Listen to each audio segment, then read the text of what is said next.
Orang yang rajin tahajud akan mendapatkan 4 keutamaan yang tidak didapatkan oleh orang-orang yang tidak tahajud, sekalipun sholat fardunya begitu khusyuk.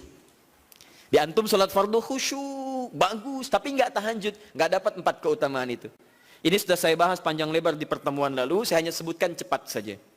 1, Allah akan mengangkat karir, pekerjaan atau aktivitasnya di tempat yang terbaik. Ya, jadi kalau antum misalnya pengusaha atau orang karir di kantor dan sebagainya, itu akan cenderung kemudian ditolong oleh Allah, diangkat ke tempat yang terbaik. Terbaik itu tidak harus puncak yang paling tinggi, direktur, tidak misalnya. Tapi tempat yang bisa membuat nyaman hidup Anda, sholat bisa nyaman, bergaul juga nyaman, dan tenang kehidupannya. Mungkin level Anda nggak sampai puncak ya direktur utama, mungkin direktur 1, 2 gitu ya. Tapi Anda dijauhkan dari hal-hal yang maksiat, dijauhkan. Sholatnya enak, punya ruangan nyaman dan sebagainya. 2, Allah akan bimbing setiap ahli tahajud. Allah akan bimbing sehingga menjalani awal pekerjaannya dengan begitu mudah. Wa rabbi adkhilni mudkhala sidqin. Ya Allah, tolong bimbing saya supaya mengawali pekerjaan dengan cara yang benar.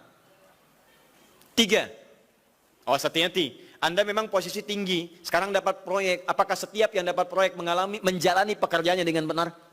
Belum tentu. Jangan tinggi-tinggi lah. Maaf ya, apakah orang tua yang sekarang menyekolahkan anaknya ke tempat belajar menjalani awalnya dengan benar? Hati-hati ya Bu ya, Pak.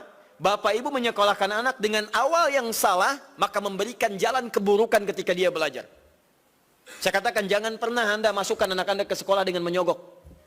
Bayar sekian supaya masuk, menyalahi aturan. Kalau awalnya sudah salah, bagaimana anak Anda bisa belajar dengan benar? Mustahil mendapatkan sesuatu yang tidak baik. Yang baik itu mustahil didapatkan. 3, wa akhrijni mukhrajas sidqin.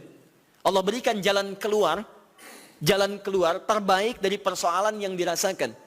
Di ahli tahajud itu setiap punya masalah, bukan nggak dapat masalah ya, bukan tidak bermasalah hidupnya. Dia mendapat ujian juga. Cuman sebelum diuji, diringankan masalahnya. Sehingga seakan-akan nggak punya masalah.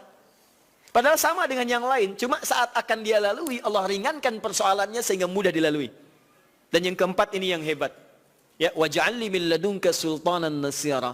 Allah akan tolong langsung orang ini ketika ada lingkungan sekitar yang akan menyakiti atau menjahilinya. Kalau diisengi orang, diganggu orang dan sebagainya, ini orang-orang seperti ini langsung mendapatkan perlindungan dari Allah Subhanahu wa taala.